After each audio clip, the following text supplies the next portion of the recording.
What's happening, Hot Wheelers? Joe Motor here. Thanks for tuning in. I've got a few pieces in the mail over the last couple of weeks, and so I thought I'd do a crackin' yak here. Got a couple of vintage Nissan Fairladys here. One is from the Tomica Limited Vintage line, and the other is a release from the M2 Auto Japan, the first release, and this is a chase piece of the Nissan Fairlady. So I thought we'd crack those two open and look at them side by side just for fun. And then I've got this killer piece from Kyosho. This is from the 2015 Series Champion from the Nismo model car collection. It is the GT-R Nismo GT3, and it is a stunning 1/64 scale piece. So we're going to crack that open and take a close look at that as well. But I thought we'd start with these two Nissan Fairlady, since we're seeing quite a few of these being released now from M2. We're seeing them come out more often in the Hot Wheels line, and I think Greenlight's going to actually release a couple later this month or next month, so we'll be taking a look at those as well. But thought we'd start off with the Tomica and the M2, crack those open. So let's get started here with the Tomica Limited Vintage Neo Nissan Fairlady here. We'll open this one up. Now the package is pretty standard for Tomica Limited Vintage. We've got the actual car here pictured on the package, which is very cool, and then the artwork version of it on the front, and then your other sort of standard stuff that comes along with the Tomica Limited Vintage packaging. Love these little collector boxes. I hate to open them sometimes because they're pretty delicate, but you know me, they're coming out of the package. So here it comes out, and you've got the protective sort of clamshell packaging to keep it stable in that box. A little extra plastic here, take it out of there. And then here is this stunning beauty right here. Beautiful car. It didn't look this great in the pictures, and so it's probably one of the reasons I hadn't picked it up, because this one has been released for quite some time. But in person, it is just fantastic, as I've come to realize with Tomica Limited Vintage. These are just beautifully detailed cars, and they're hard to beat. Look at that front end, beautifully lensed headlights. Love that black grille texture there. And then some detailing here on the what would be the license plate. Blinker lights underneath, really nice. And then the number 5 here on top with the Dunlop logo. Dunlop tires. Also on the side, and very nicely detailed wheels and tires. Got the Nissan lettering there. Not sure what this says here up close. Let's get up close and look. I believe that says Fairlady Z on the side there. And moving around to the back, check out the tail lights. Wow, those are nice. Again, with the sort of, got the gunmetal sort of colored chrome on the back there, with the two colors on the tail lights, and then the exhaust, the bumper. Beautiful details. Just can't beat Tomica when it comes to those details. And then over here on the other side is basically the mirror image, and I'm not sure if you can see in the interior a little bit. See the steering wheel and some texture down in the interior, some dash details here, which is really nice. Nice black interior. So I really enjoy the sort of red, white, and blue colors and the deco on this. Pretty simple, but really, really sharp and stunning. Let's take a look at the base really quick.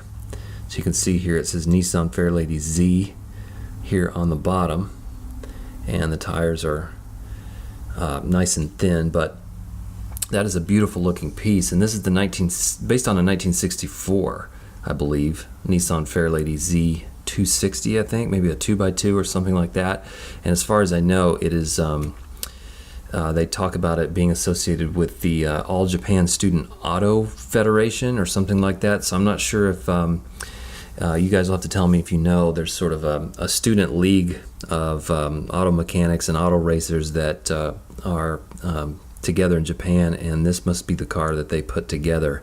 So it must be based on that particular car, and I'm not sure what race it was in or how it fared, but it's kind of an interesting idea. So there is the Tomica version of the Nissan Fairlady. So why don't we get out this M2 version next and take a look at them side by side. Alright, so here's the M2 version of the vintage Nissan Fairlady. This one is the 1970 Nissan Fairlady Z432, as M2 calls it. This is actually the chase car. It's limited to one of 750 pieces worldwide. based off the other green version of this car that was part of the first release of M2's Auto Japan series. This chase piece came in, so I thought we would take a look at it up close since we've got the other Fairlady here from Tomica. But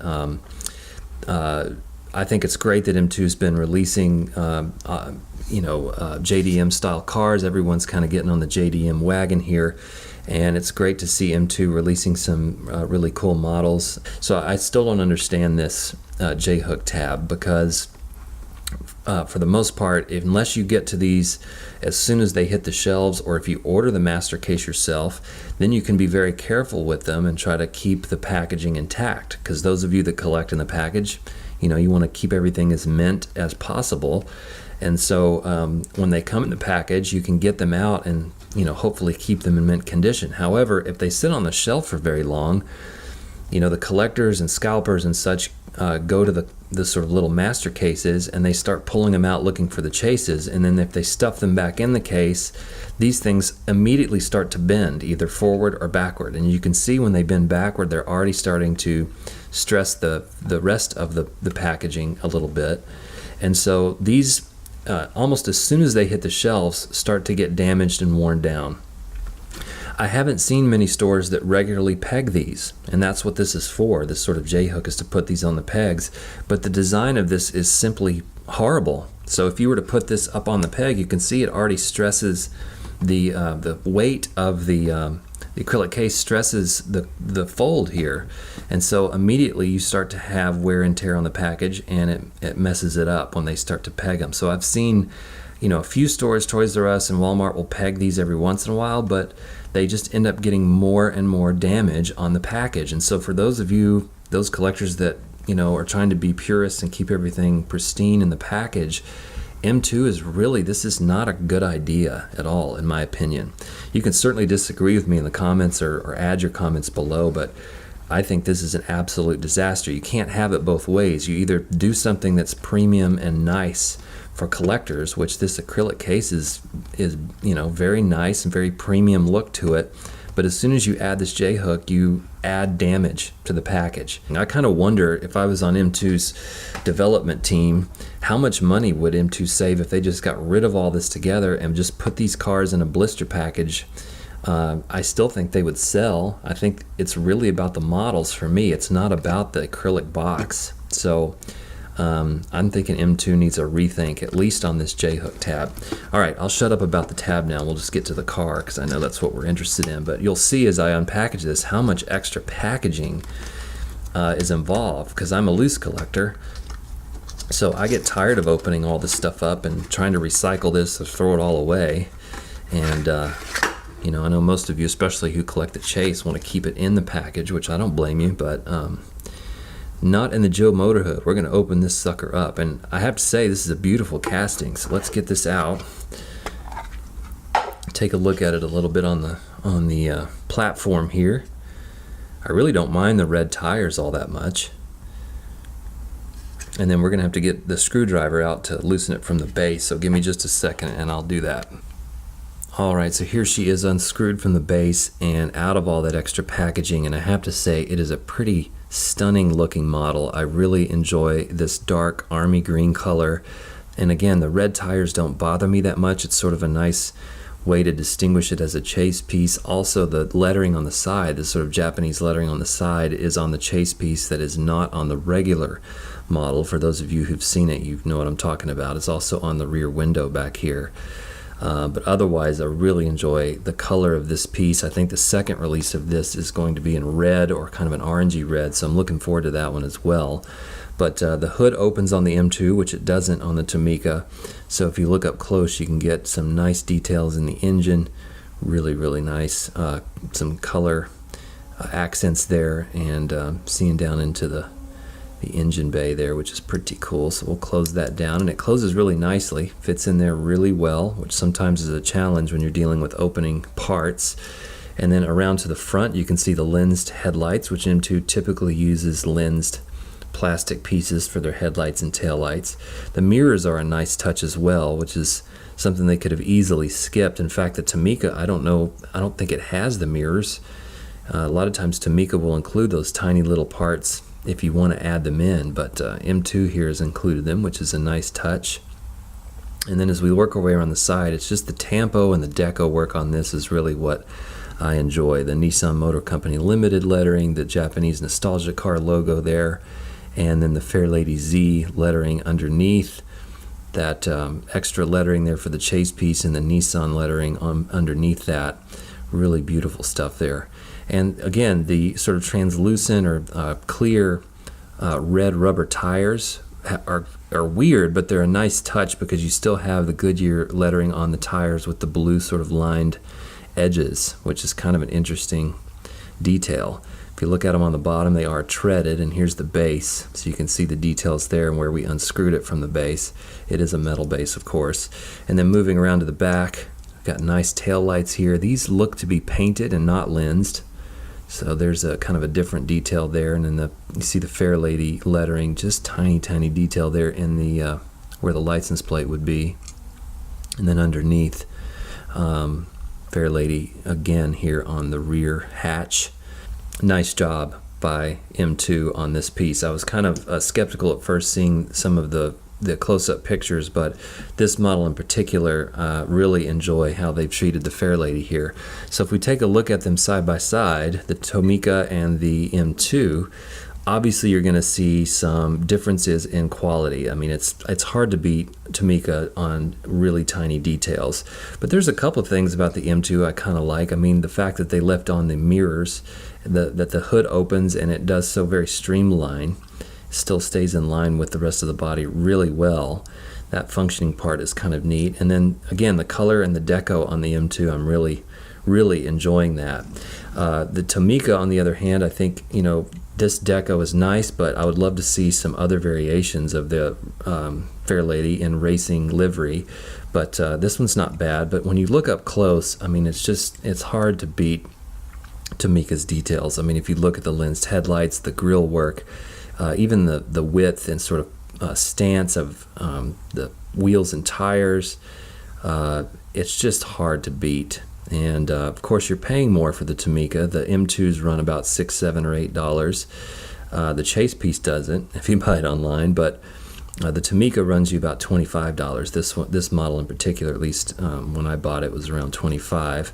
But in the back, you can see too, the detail shift from Tomica to M2 is quite dramatic.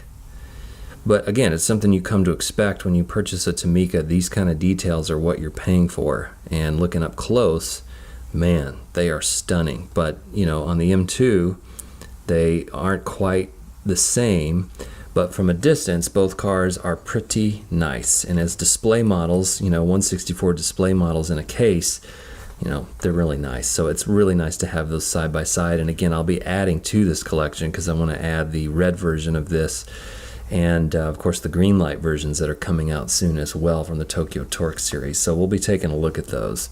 Now let's take a look at this stunner right here. It's hard to believe this is a 1/64 scale model. It's a beautiful piece, and it is released by Kyosho, but it is the Nismo model car collection. If you're not familiar with Nismo, it basically is just the sort of high performance line of Nissan.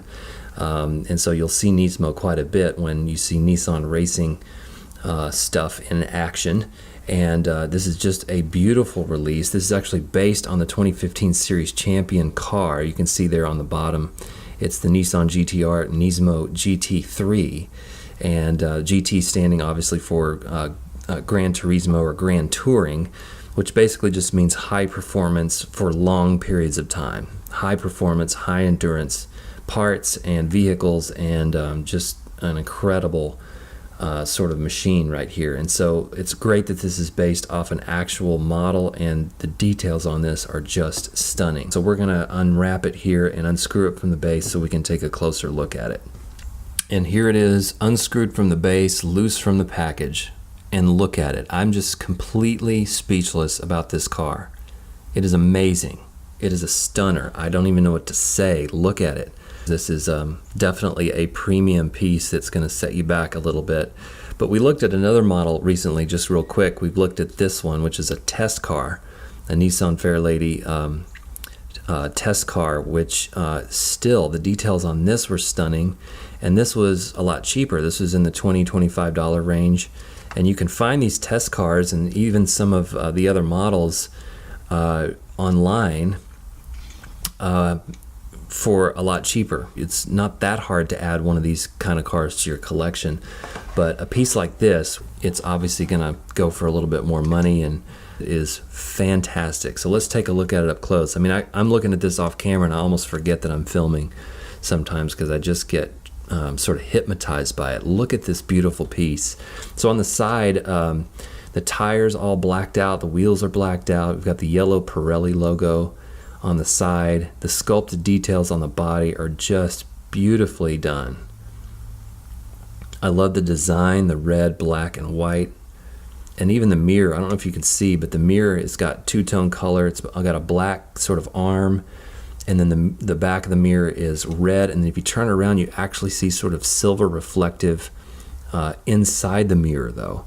That is incredible detail that Kyosho is just superior at. You have driver names here above the door, which represent the German, UK, and the Japanese drivers of the car. Logo on the canopy there, really cool design. Moving around to the back, you can see the Pirelli and the Model logos, and then the rear tail lights. Oh my goodness, look at that. Wow. The spoiler, a fantastic detail with a little tampo here on the side for the Nissan Academy logo. I don't know if you can see that or read that or not, but looking at the rear of this vehicle, the sculpted details, the lens tail lights, all of the sponsor badges, and the texture, even if you look, see down here where the bumper would be, that texture down there, incredible detail work.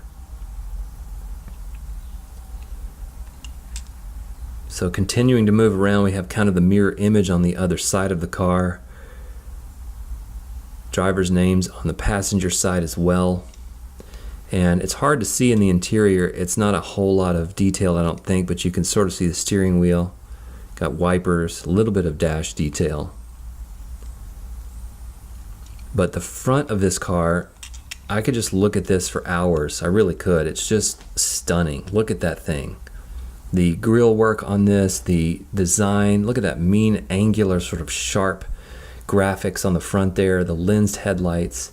You even have a YouTube logo here on the front. Look at that.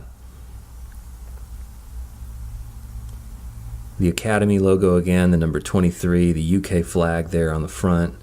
Even a PlayStation logo there, which is probably, you know, adds to the cost when you license PlayStation, YouTube. Probably adds a little bit to the manufacturing cost of these, but I just can't believe how beautiful this car is. I mean, there's not a whole lot more to say about it than just to look at it and appreciate the amazing detail that Kyosho put into this. Now, where Kyosho does save their money is the base. Look at that. So you got the basic 164 Nissan GT-R Nismo GT3 Kyosho, made in China, and that's it. Like, there's no detail on the base. The wheels even sort of lose some detail.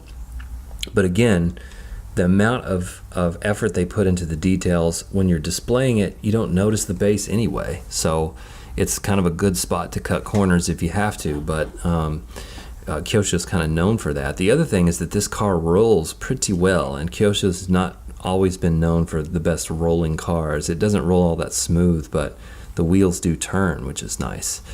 So just sort of some added pluses there. But this is just a stunning car. I don't even know what to say anything more about it except it's beautiful.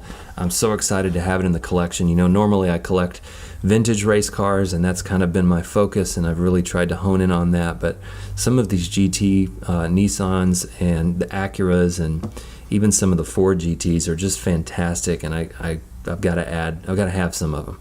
You know, they're just beautiful pieces, and they are excellent additions to the Motorhood collection. So appreciate you guys watching and hanging out today for this Crackin' Yak, and really appreciate those of you who have subscribed and continue to hang out here in the Motorhood. I've got some more videos planned, so please stay tuned, and in the meantime, keep on motoring. We'll see you guys next time.